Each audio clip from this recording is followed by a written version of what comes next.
இங்கே பொண்ணுக்கிட்ட சக்தி ஒரு பக்கம் எப்படியாவது நீ நல்லா சமைச்சு கொடு பொண்ணு, சொல்லப்போனால் உன்னோட சாப்பாடை சாப்பிட்டு ரொம்ப நாள் ஆச்சு, அதுக்காகவே நான் காத்துட்ருக்கேன் அப்படின்ற மாதிரி இங்கே பொண்ணுக்கிட்ட தான் மனசில் இருக்க ஆசையெல்லாம் கேட்க ஆரம்பிக்கிறாங்க. அப்போ பொண்ணையுமே சக்திக்காக இதை நம்ம பண்ணால் தப்பு இல்லை அப்படின்னு சொல்லிட்டு அவங்களுக்காக மீன் முட்டைன்னு சொல்லி எடுத்து சும்மா பயங்கரமாக ஆரவாரமாக சமைக்க ஆரம்பிக்கிறாங்க. இங்கே பொண்ணுக்கே அவங்க சமையல் ரொம்பவே பிடிச்சிருக்கு. பட் இருந்தாலும் இவங்க இன்னைக்கு சாப்பிடக்கூடாது, நம்ம சக்திக்கு மட்டும் தான் கொடுக்கணும்னு சொல்லிட்டு அங்கே சமையல் வேலையை ரொம்ப மும்மரமாக பார்த்துட்டு இருக்காங்க. இது ஒரு பக்கம் இருக்க, மல்லி ஒரு பக்கம் ரொம்ப யதார்த்தமாக இங்கே பொண்ணியோட வீட்டுக்கு வராங்க. அப்போ தான் பொண்ணு வீட்டுக்குள்ளே மீன் குழம்பு வாசனை அடிக்கிறத பார்த்துட்டு இங்கே மல்லி டவுட் ஆகிட்டு டேரெக்டாக பொண்ணுக்கிட்ட போயிட்டு, பொன்னி நீ என்ன இது இன்னைக்கு சஷ்டி இல்லை, சஷ்டி அன்னைக்கு நீ எப்போவுமே நான்வெஜ் செய்ய மாட்டியே, சொல்லப்போனால் செவ்வாய் வெள்ளிக்கிழமை கூட நீ நான்வெஜ் செய்ய மாட்டேன், ஆனால் இன்னைக்கு நீ திடீர்னு வந்து நான்வெஜ் செஞ்சிருக்க, யாருக்காக எதுக்காக அப்படின்ற மாதிரி கேள்வி எழுப்புறாங்க. ஆனால் இதை பார்த்துட்டு இருக்க பொண்ணியுமே இல்லை நான் தெரியாமல் வாங்கிட்டு வந்துட்டேன், அதான் செஞ்சுட்டேன் அப்படின்ற மாதிரி அவங்க ஒரு பக்கம் சமாளிச்சுக்கிட்டு இருக்காங்க. ஆனால் இன்னொரு பக்கம் மல்லியுமே சரி சரி இவ்வளோ தூரம் வந்தாச்சு, அந்த மீன் குழம்பு டேஸ்ட் எப்படி இருக்குன்னு நான் பார்க்குறேன், கொஞ்சம் கையில் ஊற்று நான் வந்து டேஸ்ட் பண்ணி பார்க்குறேன் அப்படின்ற மாதிரி பொண்ணுக்கிட்ட கேட்குறாங்க. உடனே பொண்ணியுமே வேற வழி இல்லாமல் கொஞ்சோண்டு எடுத்து இந்த பக்கம் மல்லிக்கு டேஸ்ட் பண்ண கொடுக்குறாங்க. அப்போ மல்லியுமே அந்த மீன் குழம்பு டேஸ்ட் பண்ணி பார்த்துட்டு வாவ் சூப்பராக இருக்கு பொண்ணி, நீ ரொம்ப டேஸ்ட்டாக வச்சிருக்க குழம்பு, சரி எப்படினாலும் நீ சாப்பிட மாட்டேன், அதனால உன்னோட குழம்பு அந்த மீன் வறுவல் எல்லாத்தையும் நானே எடுத்துக்கிறேன் அப்படின்ற மாதிரி இங்கே மல்லி அந்த சாப்பாடு பானையில் கை வைக்க போகிறாங்க. ஆனால் இதை பார்த்துட்டு இருக்க பொண்ணியுமே நிறுத்து எனக்கு வேண்டாமா, அப்போ நாங்கள் சாப்பிட மாட்டோமா அப்படின்ற மாதிரி இங்கே பொண்ணு கோவப்பட ஆரம்பிக்கிறாங்க. அப்போ மல்லியுமே என்ன பண்ணி சொன்னேன், நீ தானே சொன்னேன் சஷ்டி அன்னைக்கு நான் தெரியாமல் வாங்கிட்டேன் சமைச்சிட்டேன், நான் சாப்பிட மாட்டேன், அப்பாவுக்கு மட்டும் தானே வைக்கணும்னு சொன்னேன், கவலையப்படாத நான் அப்பாவுக்கு மட்டும் கொஞ்சோண்டு எடுத்து வச்சுட்டு மிச்சத்தை நான் எடுத்துகிட்டு போகிறேன் அப்படின்ற மாதிரி இங்கே மல்லி சொல்லிக்கிட்டு இருக்காங்க. ஆனால் பொண்ணியுமே இங்கே மல்லியோட கையை பிடிச்சி வேக வேகமாக வெளியில் எடுத்துகிட்டு வந்து நீ முதல்ல கிளம்பு, சொல்லப்போனால் இது இங்கே இருக்கட்டு, நீ அப்புறம் வந்து எடுத்துக்க அப்படின்ற மாதிரி இங்கே பொண்ணி வந்து மல்லியை வெளியே அனுப்பிச்சு விட்டுறாங்க. அதுக்கப்புறம் பொண்ணியுமே சக்திக்காக இந்த மீன் குழம்பு பார்சல் அது இதுன்னு சொல்லி எல்லாத்தையும் எடுத்துக்கிட்டு இங்கே ஆத்தங்கரையை பார்த்து போயிடுறாங்க. ஆத்தங்கரைக்கு போய் பார்த்தா தான் அங்கே சக்தி வெயிட் பண்ணிக்கிட்டு இருக்காரு இங்கே பொண்ணிக்காகவே. அதுக்கப்புறம் பொண்ணி போனதுக்கப்புறம் பொண்ணியுமே சக்திக்கு இந்த சாப்பாடெல்லாம் பரிமாற ஆரம்பிக்கிறாங்க. அப்போ சக்தியும் ரொம்பவே சந்தோஷத்தோட இங்கே அவரும் ஹாப்பியாக சாப்பிட்டுக்கிட்டு இருக்காங்க. அப்போது இதை பார்த்துட்டு இருக்க பொண்ணியுமே சக்தி நான் சமைச்சதெல்லாம் உங்களுக்கு பிடிச்சிருக்கா அப்படின்ற மாதிரி அவங்க ஒரு பக்கம் கேட்டுட்டு இருக்காங்க.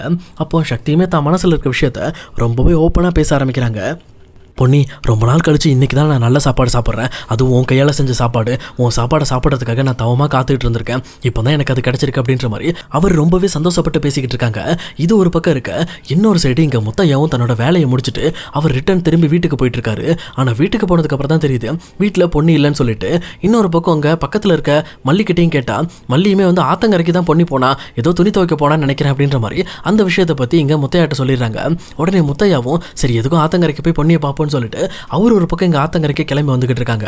ஆனா இது எதுவும் தெரியாத பொன்னி சக்தியும் ஆத்தங்கரையில உட்காந்து இங்க சாப்பிட்டுட்டு அவங்க ரொம்பவே ஜாலியா பேசிட்டு இருக்காங்க. இன்னொரு பக்கம் சக்தியுமே பொண்ணிக்கிட்ட பொன்னி உன்ட்ட ஒரு முக்கியமான விஷயத்த சொல்லணும், சொல்லப்போனால் நீ நானும் ஒன்றா சேர்ந்த விஷயத்த நான் அப்பா கிட்ட சொன்னேன், சொல்லப்போனால் அவங்க ரொம்பவே சந்தோஷப்பட்டாங்க, நீ எப்போ எங்கள் வீட்டுக்கு வருவேங்கிறதுக்காக எல்லாரும் எதிர்பார்த்துட்டு இருக்காங்க, அதுலேயும் குறிப்பாக சண்முகமும் சேர்த்து வெயிட் பண்ணுறாரு அப்படின்ற மாதிரி இங்கே பொண்ணுக்கிட்ட சக்தி ரொம்பவே நல்ல விதமாக பேசிகிட்டு இருக்காங்க.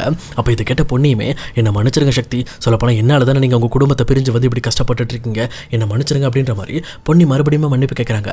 ஆனால் சக்தியுமே பரவாயில்ல பொன்னி, நீ கொஞ்ச நாள் என்னை விட்டு பிரிஞ்சிருந்தாலும் இப்போ என்னை பற்றி நீ புரிஞ்சுக்கிட்டல, நீ என்னை பற்றி முழுசாக புரிஞ்சுக்கணும்னு தான் நான் ஆசைப்பட்டேன், ஏன்னா நானுமே நீ இல்லாமல் இனிமேல் இருக்க முடியாதுன்ற மாதிரி ஒரு முடிவுக்கு வந்துட்டேன், நம்ம 2 பேர் லைஃப்பில் நம்ம 2 பேரும் ஒன்றா இருக்கணும், அதான் எனக்கு முக்கியம் அப்படின்ற மாதிரி இங்கே சக்தியும் பொண்ணியும் பேசிக்கிட்டு இருக்காங்க. அதே நேரம் இங்கே கரெக்டாக முத்தையா அங்கே வந்துடுறாரு. ஆனால் அந்த கேப்பில் டக்குன்னு சக்தி ஓடி போயிட்டு அந்த குளத்தில் குதிச்சு தண்ணிக்குள்ளே போயிடுறாரு. அப்போ முத்தையா இங்கே பொண்ணியை பார்த்து பொன்னி இங்கே என்ன பண்ணுற, இங்கே என்ன வேலை அப்படின்ற மாதிரி கேட்குறாங்க. அப்போ பொண்ணியுமே முத்தையாவை பார்த்து அது ஒன்றும் இல்லைப்பா, துணி வந்து துவைக்கலான்னு வந்தேன், வீட்டில் தண்ணி வரல அதனால தான் இங்கே வந்திருக்கேன் அப்படின்ற மாதிரி அந்த ஒரு காரணத்தை சொல்லி இங்கே முத்தையாட்டிருந்து தப்பிக்க பார்க்குறாங்க. ஆனால் முத்தையாவும் சரிம்மா நீ வா, நீ வர்ற வரைக்கும் நான் இங்கேயே வெயிட் பண்ணுறேன் அப்படின்ற மாதிரி சொல்கிறாங்க. ஆனால் பொண்ணியுமே அப்பா நீங்கள் வெயிலில் இருக்க வேண்டாம், நீங்கள் வீட்டுக்கு கிளம்புங்க, நான் பார்த்துக்கிறேன், நான் 2 நிமிஷம் தான் இருக்கும், நான் துவைச்சிட்டு உடனே வந்துடுறேன்னு சொல்லிட்டு இங்கே முத்தையாவை சமாதானப்படுத்தி அங்கேருந்து அமுச்சு வச்சிடுறாங்க. அதுக்கப்புறம் இங்கே சக்தி வெளியில் வந்ததுக்கப்புறம் சக்திகிட்டையும் சக்தி சரி சக்தி நீ பாரு நான் வீட்டுக்கு போயிட்டு வரேன், அப்பா வந்துட்டாங்க, இப்போதைக்கு இந்த விஷயத்தை அப்பா கிட்ட தெரியாமல் பார்த்துக்கணும், அதுக்கப்புறம் கொஞ்சம் கொஞ்சமாக எங்கள் அப்பாவோட மனசை நான் மாற்ற ட்ரை பண்ணுறேன் அப்படின்ற மாதிரி இங்கே பொண்ணியுமே சக்திக்கு வாக்கு கொடுத்துட்டு அங்கேருந்து கிளம்புறாங்க. அதே நேரம் இன்னொரு சைடு இந்த பக்கம் வந்து டேரெக்டாக ஜெயிலுக்குள்ளே இருக்கிற கோவிந்தராஜை பார்க்கறதுக்காக இங்கே முத்துக்காலையுமே ஜெயிலுக்கு போகிறாரு. அங்கே போயிட்டு கோவிந்தராஜை பார்த்துட்டு என்ன கோவிந்தராஜ் ஒரு வாரம் கழிச்சு உன்னை பார்க்க வந்திருக்கேன்னு சொல்லி கோவப்படுறியா அப்படின்ற மாதிரி இங்கே கோவிந்தராஜை பற்றி கேள்வி கேட்குறாங்க. அப்போ அவருமே இல்லை நான் ஏன் கோவப்பட போகிறேன், சொல்லப்போனால் நீ எதுக்கு இதை பண்ணிட்டு இருக்கேன்ட்டு எனக்கு நல்லாவே தெரியும், ஏன்னா உனக்கு எனக்கும் சம்மந்தம் இல்லாமல் இருக்கிறதுக்காக நீ கொஞ்சம் டிஸ்டன்ஸ் விட்டு வந்திருக்க, அதெல்லாம் நான் எதிர்பார்த்தது தான், அதே மாதிரி நம்மளுக்குள்ளே பேசுகிற மாதிரி உன் பேரை மாட்டி விடாமல் நானும் என் பையனும் மட்டும் தான் இப்போ ஜெயிலுக்குள்ளே இருக்கோம், அதனால் எனக்கு இந்த ஒரு விஷயத்துக்காக நீ நன்றி கடன் செலுத்த வேண்டியது இருக்குது. இதுக்கெல்லாம் ஒரே வழி அந்த முத்தையாவை போட்டு தள்ளணும். சொல்லப்போனால் அந்த முத்தையா இந்த உலகத்தில் இல்லாமல் இருக்கிறது தான் எனக்கு ரொம்ப முக்கியமான விஷயம் அப்படின்ற மாதிரி அவர் ஒரு பக்கம் பேசிக்கிட்டு இருக்காங்க. இப்படி இவங்க ஜெயிலுக்குள்ளேருந்து பேசிகிட்டு இருக்கும்போதே இன்னொரு பக்கம் அங்கே ஒரு கைத்தட்டுற சவுண்டு கேட்குது. இது யாரா அப்படின்னு சொல்லி திரும்பி பார்க்குறப்ப தான் தெரியுது பின்னாடி கைலாஷ் வந்துட்டு இருக்காரு. சொல்லப்போனால் கைலாஷ் யார் அப்படிங்கிறது உங்களுக்கே தெரியும், தூய்நாதனோட பையன் தான். அவருமே இங்கே பொன்னி ஊருக்கு டிரான்ஸ்ஃபர் வாங்கி இதே ஊருக்கு போலீஸ் இன்ஸ்பெக்டராக வந்திருக்காரு. எதுக்காகனா தான் அப்பாவோட இந்த நிலைமைக்கான காரணமாக இருக்கிற அந்த பொன்னியை சும்மா விடக்கூடாது, பொன்னியும் சரி சக்தியும் சரி அந்த ரெண்டு குடும்பத்தையும் எப்படியாவது முடிச்சு ஆகணுன்ற ஒரு முடிவோடு தான் இங்கே வந்திருக்காரு. ஏன்னா ஏற்கனவே ஜெயலட்சுமியை வச்சு எப்படியாவது இங்கே முத்தையாவை ஏதோ ஒன்று பண்ணிடலாம், அது மூலமாக இங்கே ஜெயாவையும் உள்ளத்துக்கு போட்டுடலாம், இன்னொரு பக்கம் அந்த பொன்னியும் பழி வாங்கலான்னு சொல்லி யோசிச்சு பார்த்தாரு. ஆனால் அவர் போட்ட திட்டம் எல்லாமே தகுடுபடி ஆனதுனால இப்போ அடுத்த கட்ட பிளானா மறுபடியும் பொன்னியோட கிராமத்துக்கு திரும்பி வந்துட்டாரு. இங்கே அவருமே இங்கே அந்த முத்துக்காலையை பார்த்துட்டு, என்ன மைனரே, பொன்னி குடும்பத்துக்கு எதிராக நீங்கள் பண்ணுற எல்லா விஷயத்தையும் நான் தெரிஞ்சுக்கிட்டு தான் இருக்கேன். அதுவும் இல்லாமல் எதிரிக்கு எதிரி நண்பன் அப்படின்ற மாதிரி எனக்கும் அந்த பொன்னி குடும்பத்துக்கும் ஆகாது. அந்த பொன்னினால் எங்கள் அப்பா ரொம்பவே பெருசாக பாதிக்கப்பட்டிருக்காரு.